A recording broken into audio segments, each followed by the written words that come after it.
What is going on, everybody, and welcome to another Angle of Pursuit podcast, your fantasy football, sports betting, and NASCAR home here at fakepigskin.com. I'm your host, Kyle Robert. You follow me on Twitter at NotoriousKRO.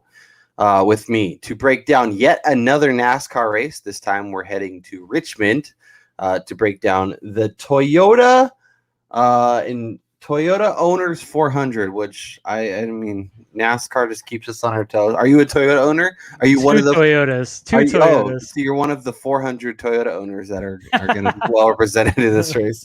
Yeah. Brian Twining, how's it going? What's up, Kyle? Man, last week's race, we were talking prior to the recording here.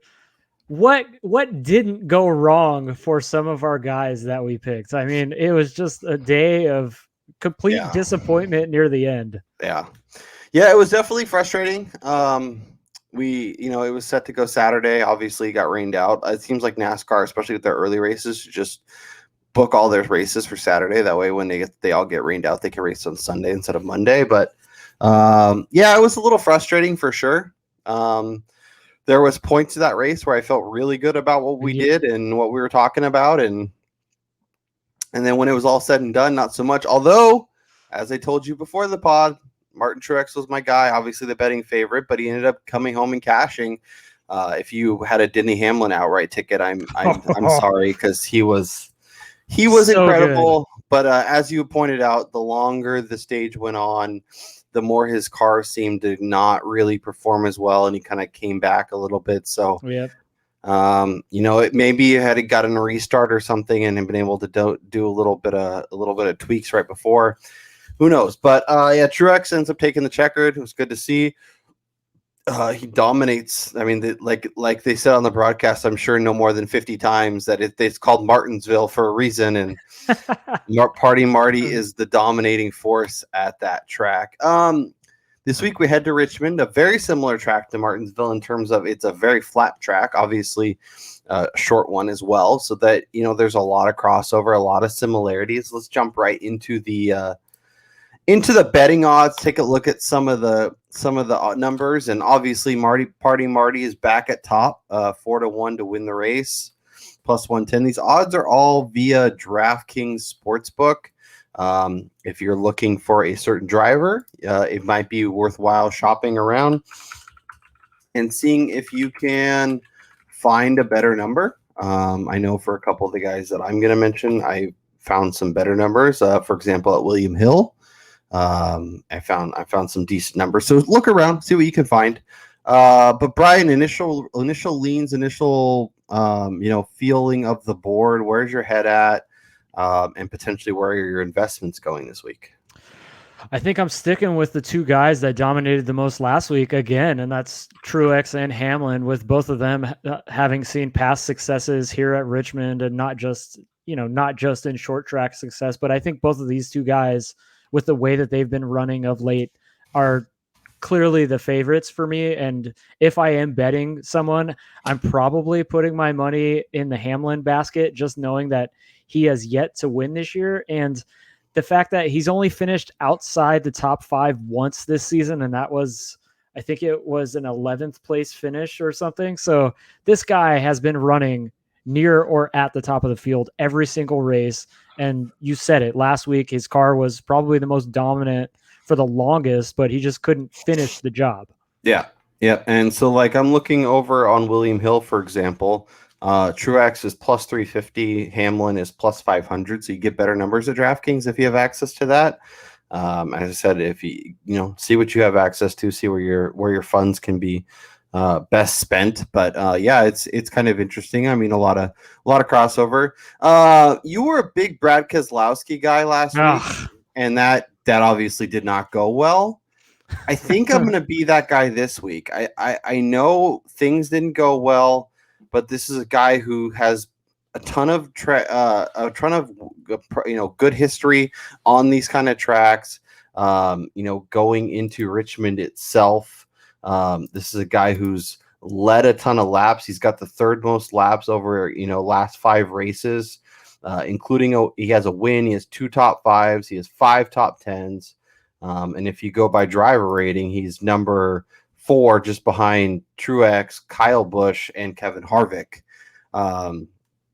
a guy that I think is ready to bounce back. And I think, because of the poor performance last week, we're getting a good number. And at plus 750 for an outright, at plus 215 for a top three, I think if I'm looking inside the top 10, that's where I'm headed for sure. That's so funny you say that, because I'm going right back to my absolute hatred of Keselowski in terms of my betting picks, not him as a person. And I will probably be following the advice of one of our subscribers and betting him as a no to finish in the top 5. Woo! After completely getting me. I mean, looking at his numbers this year, it's feast or famine with Brad Keselowski. He's got a 13th, a 5th, a 16th, a 2nd, a 4th, 28th, 11th, 33rd place finishes. So consistency has not been there for him this season. And I know he's coming off probably his worst race this year. So in all likelihood, he'll finish better. But, he's starting near the back, or he's starting in about the middle of the field for this race. So that goes into, I did a little research like I've been doing for these races. And if you look at the past 10 of the last 13 winners, they've all started inside the top 10, and 8 have started 5th or better. So it's not normal for anybody to start that far back to win the race. And in fact, it's only happened once over that span has anyone started worse than 17th to win the race. And that was Kyle Busch in 2018. He started 32nd. So it's going to be a tough task for Keselowski to move all the way to the top of the field in this race. Yeah, I'm with you there. I am wondering, it seems like a few of those trends have been bucked this year just because of the way qualifying is happening, where it's based on previous results, not necessarily based on qualifying. And I think the better cars who tend to perform really well at these tracks have kind of led to why that may be the case, where this year we're getting people like Keselowski starting near the back and and it ends up making we'll switch over and talk DraftKings here in a bit, but it's been making some interesting pricing over there as well. It's funny that you mentioned to not get a top 5. There's a couple drivers I'm fading this week, and the first one is going to be Ryan Blaney. If you look at him on this style of track, he traditionally runs really, really, really well. And obviously was in the mix again last week. A guy that I typically like to hop on board. And I want to shout out Fantasy Racing Online on Twitter. They're a great follow if you're into NASCAR, NASCAR DFS, NASCAR betting. I get a lot of good nuggets from them when I'm building lineups and thinking about bets. But he pointed out, or whoever is over there writing it, Ryan Blaney is a really nice bet to fade this week. I was looking over on William Hill. You can get Christopher Bell plus 120 in a head-to-head with Ryan Blaney. And on DraftKings, you can get William Byron at plus 100 versus Ryan Blaney. And as I mentioned, Blaney has not had success at this track. His best finish since 2016 is 17th, and that came in 2019. In his April, early versions of this race, 25th, 22nd, 36th, he just 28th does not do well at this track for some reason.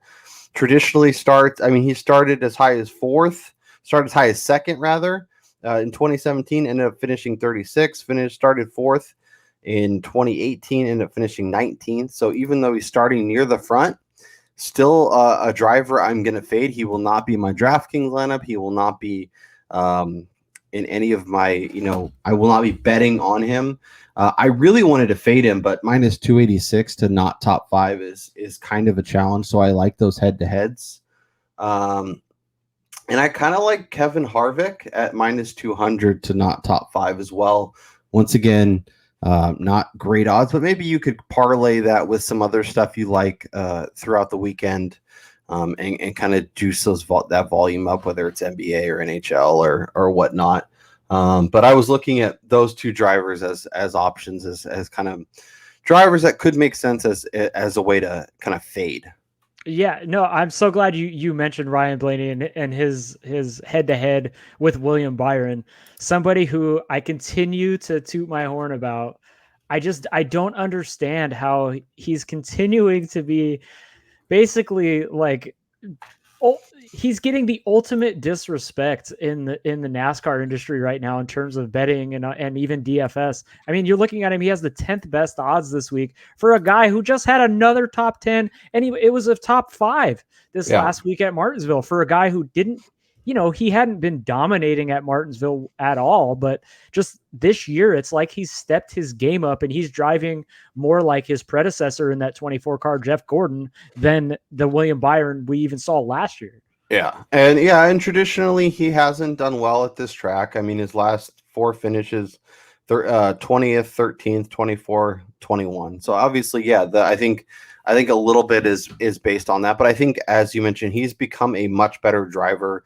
I think his car is running really, really well this season, and he's looked like he's ready to take it to a next level.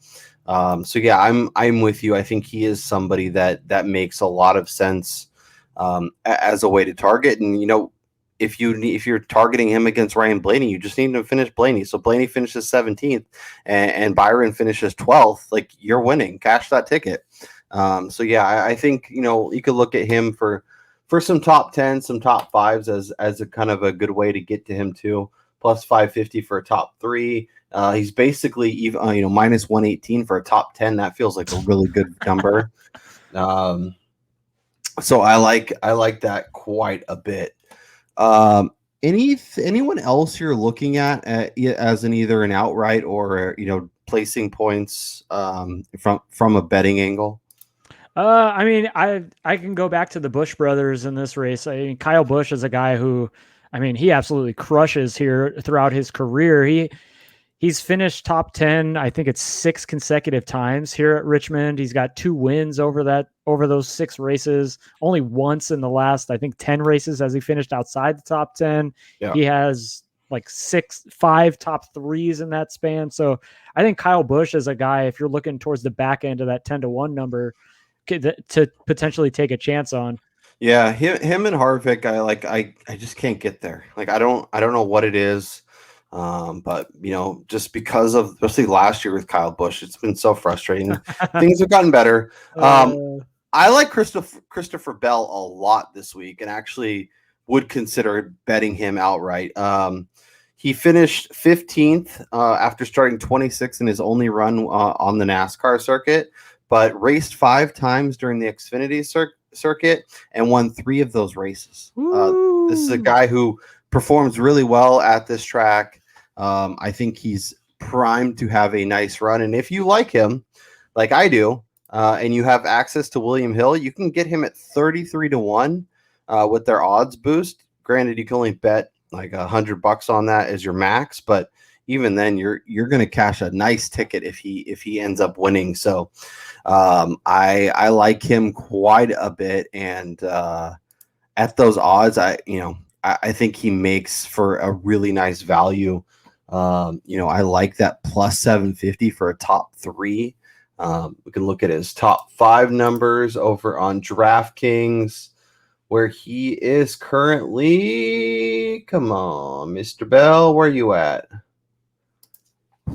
Why am I missing him? Oh. It's so nice how they list them in the not same order that they have.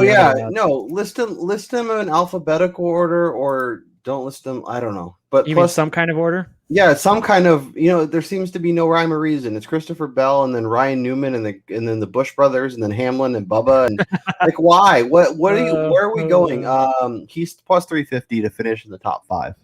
I love that. Yeah, I was just gonna say I really like that number for him. So he makes a ton of sense if you're looking for a little bit further down the board. Should we flip over and talk some DFS, Brian? Yeah, let's do it. Let's start with your DFS core this week. You'll see a little crossover, and there's a few guys who made Brian's core that didn't make mine, that I told Brian before the show that were basically this close. So Brian's starting off with Denny Hamlin at 11K. He was you needed to have him last week in order to cash any sort of tickets. Like, he was so dominant. He's running amazing this year, as you mentioned, has been incredible. And even though he didn't win, he was still really, really solid for DraftKings. So starting off with him makes a ton of sense. Yeah, I mean, this is a guy, his average finish is 6th here in the last 10 races. So, I mean, you know what you're getting with him at this particular track. Just looking at in DraftKings, he's only scored less than 45 points once this year. And he's averaging 59 and a half DraftKings points over the 8 races that they've ran. So, I mean, you basically know you're getting upwards of 50 to 60 almost guaranteed points with Hamlin. I mean, this is a guy who he's only finished worse than 5th once again this year. Like, I don't know how you can not have this guy locked into your lineups, knowing that you're going to have a tremendous race. And then I'm taking. Let's talk about the top of the board really quick, because I think it's really interesting. A lot of the guys that are starting kind of in that top 5, top 10 range with that dominator potential are really priced up. Obviously, Hamlin, the guy that I'm going to talk about, Brad Keselowski, Party Marty Truex, like all these guys are really priced up. So you have to figure out who your dominator is going to be and then kind of go from there. So yeah, I think Hamlin makes a lot of sense. Truex is another guy that I obviously want to get to. But if you want to save a little bit of money, I think Chase Elliott could make some sense, who's starting 3rd and at 9,700. If you need to save a little bit, could make some sense as well. Yeah, that was I was contemplating whether or not to take one of these top guys, because it is really difficult, because you're going into the race with the expectation that you are going to get those laps led. They're going to run those fastest laps. And if they don't do that, then you're kind of wasting your money. Right. So that's I'm taking a risk with my next guy, and that's Austin Cindric. I'm taking the bait here with a guy starting 38th overall. He's priced up to 8,600, which is a lot for a guy who's only ran two races in the Cup Series this year. But, he's ran really well here too in the Xfinity Series. I think he has an average finish of 6th in his 6 career races there, and then four of those 6 were top 5 finishes. So he's shown he can do it. And in both his races this year, he's moved up, I think, double-digit spots in both of those. Yeah, he's 7th most DraftKings points per race this year. So obviously, as you mentioned, he's only ran a couple on the NASCAR circuit, but when he runs, even at his elevated price, he is returning value and makes a hell of a lot of sense. Yeah, for sure. And then Austin Dillon too, he's kind of a guy who's kind of fallen down the boards in terms of popularity, probably in DFS and betting circles. I mean, he's 40-1 to win this race this week. Yeah. But 3 of the last 4 races here, he's finished top 6. So this is a guy who has maybe found something at this particular track. And then, his races in Xfinity Series, he was average finished right around 10th. So he has decent success here for $7,500. I think I'll pay up for that, especially he's starting near the top 10. And then I'm going back to the well with our buddy Daniel Suarez, who is surprising even us with his performance this season. He's got his average finish is 15th this year, which is absolutely ridiculous. 15th at Richmond over the last 7 Cup races here. So this is a guy who runs well here. 3 of those were top 10s. And then he's produced 34 or more DraftKings points in 4 of the previous 6 races prior to last week's craziness of accidents and just debacles all over the track. So Daniel Suarez is a dude who I think is kind of getting back into the circle of somebody that people can trust on a weekly basis in DraftKings, especially where he's starting at the 27th spot, and he's been finishing near the 20th or inside the teens. Yeah, no, I'll flip over and show my core. I'm 100% on board with Suarez. 6,600 is not something I can pass, especially as you mentioned where he's starting. You don't need him to win the race. Yep. You just need him to get maybe inside that top 20 to return value. And when you're spending up with Denny Hamlin, Martin Truex, even Chase Elliott, or as I am with Brad Keselowski, who's starting 20th, I think it makes roster construction so much easier to have that kind of value. Christopher Bell is somebody that, like I mentioned on the betting angles, I love. I think he has a chance to run really, really well this week. And if you want to be a little contrarian, I kind of like him as my dominator this week. He's starting inside the top 10, so he's 8th. You're going to need him to get to the front, and obviously he has some stiff competition with Hamlin and Truex and Chase Elliott. But if he can get there and lead some laps and have some fast laps for somebody who's has run well, and I expect him to perform well at 7,800, it really opens up the board, especially if you want to get to guys like Brad Keselowski. And I'm 100% on board with Cindric as well. I know he's 8,600. And I know, we talked about him last time he was racing in the Cup race, and he's priced up, but he's also provides so much value. And when you can get Christopher Bell as your dominator, we can get Daniel Suarez 6,600. It really opens up a lot for you and gives you opportunities. And I actually built a lineup where I was able to use most of these guys. And I even was able to get Chase Elliott in there. So I went Keselowski, Bell, Tyler Reddick, who I also like as like he's got a nice price at 7,200, but offers some upside as well. Suarez, and then I put some Cole Custer in there too, because when you're digging this low, you gotta find some value. But he's actually ran pretty decently at Richmond, so starting outside the top 20 has the potential to move up. So there's a few names for you to look at this week, and as I mentioned, it's going to be interesting to get some of these names into your lineup, because you're really going to have to make some tough decisions on the elite guys. And then if you're spending up for those dominators, or you might not be able to get to Keselowski, or if you are, you're going to have to find some savings elsewhere. So I'm really curious to see what concoction, like what grouping people kind of put together in their rosters.